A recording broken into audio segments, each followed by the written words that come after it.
Mercusuar Anyar ini kan didaulat sebagai titik nol kilometer jalan raya atau jalan darat Anyar Panarukan yang ketika itu dipimpin oleh Dendas. Jangan ngaku tahu Banten kalau kamu nggak tahu ini.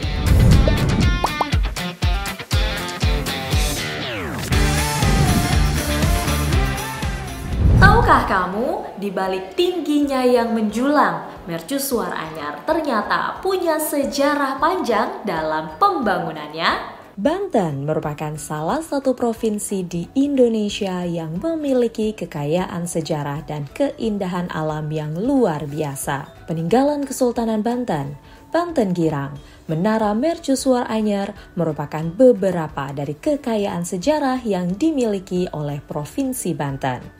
Banten juga memiliki pegunungan, perkebunan hingga pesisir pantai yang cukup signifikan karena 75% wilayah Banten dikelilingi oleh lautan. Menara Mercusuar Anyar merupakan perpaduan harmonis antara kekayaan sejarah dan keindahan alam.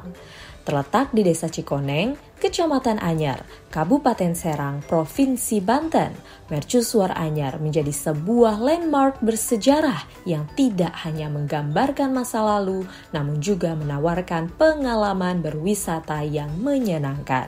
Mercusuar Anyar awalnya dibangun pada tahun 1806 sebagai sarana navigasi kapal laut yang ramai melalui Selat Sunda.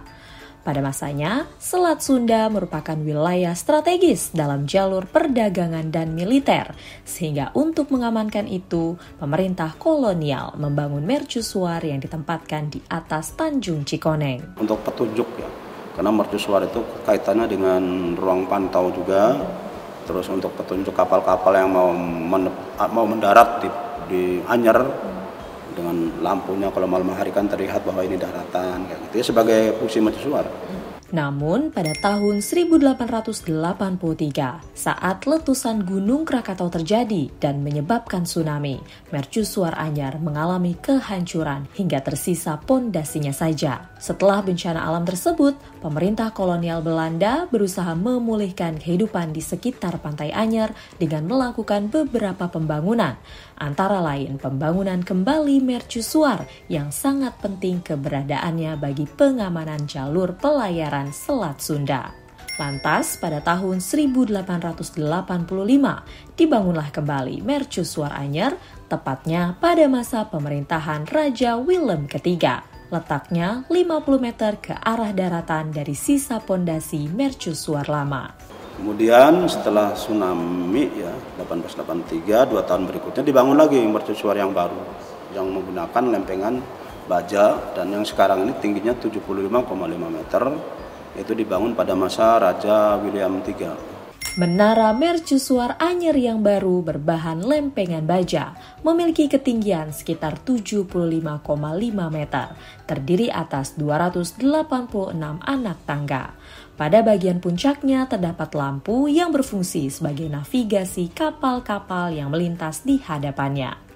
Dari puncak mercusuar tersaji beragam pemandangan menakjubkan, mulai dari lautan lepas, jalan raya Anyar, perbukitan hijau, dan menjelang sore hari tersaji pemandangan matahari terbenam perlahan memancarkan warna-warna cantik.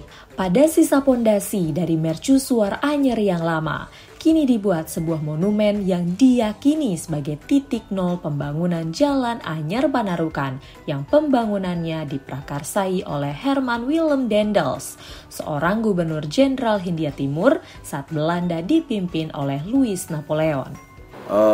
Mercusuar Anyar ini kan didaulat sebagai titik nol kilometer jalan raya atau jalan darat Anyar Panarukan yang ketika itu dipimpin oleh Dendas. Hingga saat ini, Mercusuar Anyar masih digunakan sebagaimana fungsinya.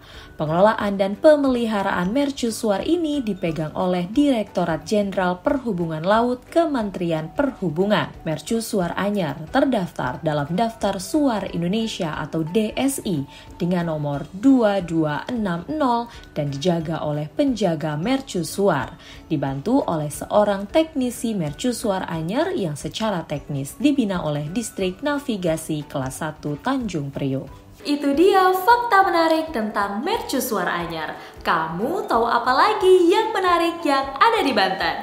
Tulis di kolom komentar ya.